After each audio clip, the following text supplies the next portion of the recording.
is your what? This is your neighborhood? This is your neighborhood? This is your neighborhood?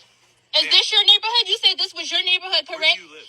Is this your neighborhood? I live right there. Is this your neighborhood? You own this whole neighborhood, right? I own the whole cul-de-sac. Oh, okay. Okay, go ahead. Keep talking. Because you thought she was going to come up here. Oh, let me get your license plate number, too, because you thought she was going to... Oh, yeah, you definitely going to the fucking... Hi, James. I mean, Fletcher. At least that's what you go by here. So you say you own the entire neighborhood? I think that's interesting that a realtor at Lifestyle Properties of Charleston is saying that he owns the entire neighborhood. And when he approaches a woman's car and she begins to film, he allegedly decides to assault her by knocking the camera out of her hand. I find it interesting enough that you didn't really have a problem with her speeding because you didn't call the cops. You decided to be the cop yourself and own the neighborhood. So Lifestyle Properties, this your guy? A man physically confronted a woman by knocking her camera off her hand. During this altercation, he claimed to own the neighborhood and accused her of speeding. Rather than calling the police to report any offense, he resorted to direct aggression and intimidation. This scenario captures a blend of entitlement, misplaced authority, and aggression, all of which demand serious reflection. So this man's action demonstrates a sense of power entitlement when someone proclaims ownership over a public or shared space. It reveals an inflated ego or authoritarian mindset and internalized belief that his presence, race, or status gives him the dominion over others. This mindset is often rooted in narcissism, worth, privilege, or territorial insecurity. So the decision to physically knock the woman's camera from her hand shows impulsivity and hostility. It's a physical manifestation of psychological control. So people who cannot regulate emotions often resort to force instead of communication. It's also a form of microviolence that humiliates and asserts dominance. So when such incidents happen in neighborhoods, especially if there are racial, gender, or class undertones, they often reflect deeper social patterns of exclusion and control. So the phrase, own the neighborhood, can carry an unspoken message. People like you don't belong here. So if the woman was filming with her camera represented accountability. And this man, known as Thompson, his act of knocking away the camera symbolized a rejection of transparency. So this type of aggression often comes from social privilege, where some individuals feel empowered to police others' behavior without a legal authority. So why didn't he call the police at first? That's a rational response. If he truly believed that the woman was speeding, the best thing would have been to report the woman, call the police, and report that she's speeding. So why didn't he do that? Now, lack of genuine concern for safety. And that's what it is. So his focus was not on the community safety or on law. It was on control and ego and fear of accountability. Calling the police would have required him to justify his claims. If he was wrong, it could backfire. So the desire for immediate dominance. Some individuals feel instant gratification by asserting physical or verbal authority rather than engaging lawful processes. If you look at possible bias or prejudice, if there were racial or gender elements, he might have viewed how can someone undeserving of fair treatment. Now, ignorance of the legal process. Many people emotionally, without understanding that physical interference constitutes assault or property damage.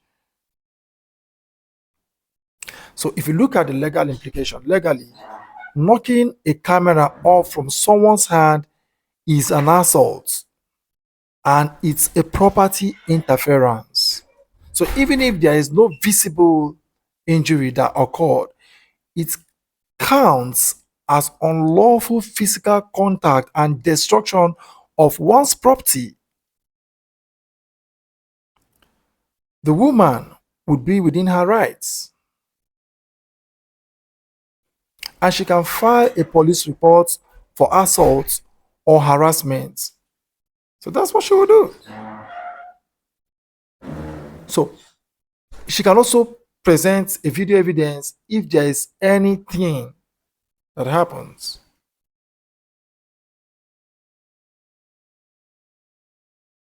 So if Mr. Thompson's behavior is habitual, this could establish a pattern of neighborhood intimidation and which law enforcement takes very seriously. Now, the gender, when you look at the gender power dynamics, since the aggression is about male and female, there is also a gender power imbalance. Physical intimidation of a woman in public places often carries undertones of patriarchal control. And that's a belief that a man can enforce order through dominance. So such interactions can be very, very traumatic, especially when they have or when they happen in spaces where women expect safety, but what they get is the opposite. Come down to the moral and ethical viewpoint. And the core of moral and ethical viewpoint, this incident is about misuse of perceived power. So Mr. Thompson's behavior embodied a dangerous philosophy by authority. It means that his authority is above the law. So in a healthy community, accountability and communication are valued over intimidation. So his refusal to do what is right reflects moral immaturity, replacing reason with force.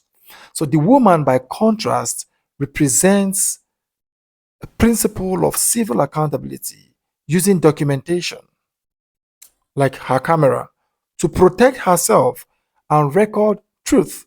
So destroying that symbol was a symbolic act of silencing the woman. Now, on the community and social consequences, incidents like this erode trust and safety in communities. So when people claim to own shared spaces, they transform neighborhoods into arenas of exclusion and fear. And such behavior can drive away newcomers into that place or even minorities. So it can also trigger community polarization. It can lead to escalation and it can also lead to possible violence if unchecked. Now, on the preventive reflection, to prevent repetition, communities should promote neighborhood accountability. They should promote neighborhood accountability programs that will help the community, where residents report not confront, but concerns, and encourage de-escalation trainings for people in the neighborhood or the residents. They have to enforce legal literacy and make people understand that calling the police or filing a complaint is the correct path to take, not vigilantism. They need to uphold the right to film in public, which is protected in most jurisdictions and is part of transparency. So in my conclusion, I will say that James Fletcher Thompson was wrong. His act was not about law enforcement, it was about power assertion and ego, and that is not good. His aggression masked as community concern, and it leads into criminal behavior and moral failure. By refusing lawful channels like calling the police, revealed his real motive and also showed control and not justice. So civic life, I beg your pardon, has to do with respect, love, and accountability, and not on individuals enforcing personal authority to people. So every citizen, regardless of gender, race, or class, deserve a freedom to move, record, and exist in public spaces without fear or intimidation. Thank you very much. So let me have your comment in the comment section. And know that this video is not for lashing anyone, but for educational purposes. Let me get your comments, observation, opinions, suggestions in my comment section. Please do subscribe to my channel, like, share, and turn on the notification bell so that you keep getting heads up from me. My name is Sandovas. With this being said, I'll say peace and love. Bye for now.